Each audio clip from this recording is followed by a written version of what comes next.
But amidst all of this, I've never seen, in my 3 years, someone stopped from speaking on the Senate floor when, as the Democratic leader says so clearly, there could have been many other times where that rule was used.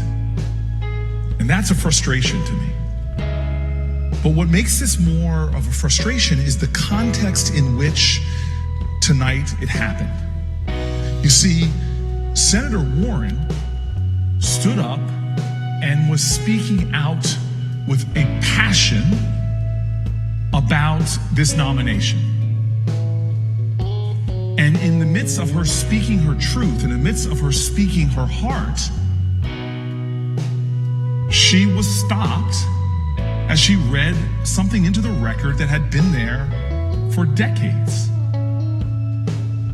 Now, to me, that's problematic, not just because it was a regular speech, but because this had to do with her constitutional duty of providing advice and consent.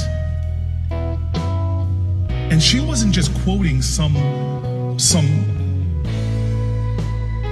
thing that she heard on the street, some hearsay. She was actually quoting Coretta Scott King, a civil rights hero, the wife of the slain Martin Luther King, who we as Americans in our nation, we don't have many of them, literally recognize with a national holiday. And so in that, it makes it all the more disturbing to me that Senator Warren would stand up, exercising what is one of her specifically constitutional mandated duties, and was stopped because of a rule being enforced that, in my opinion, as well as the leader Schumer's, is selectively enforced. But let's go further to that. The contents of that letter, much of it which was shared, is actually substantive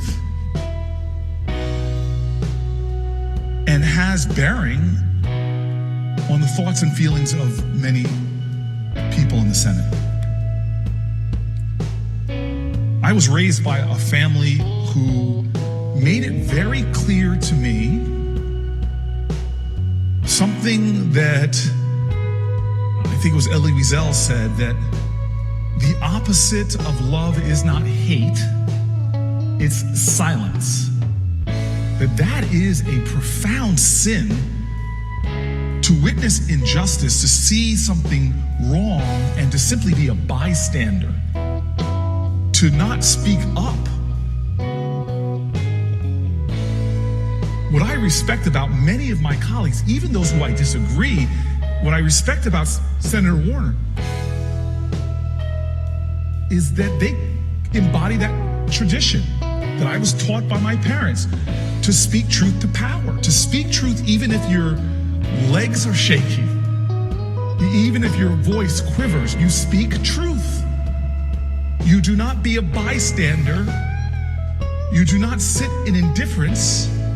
You stand up and speak your truth. You do not let your soul be silenced.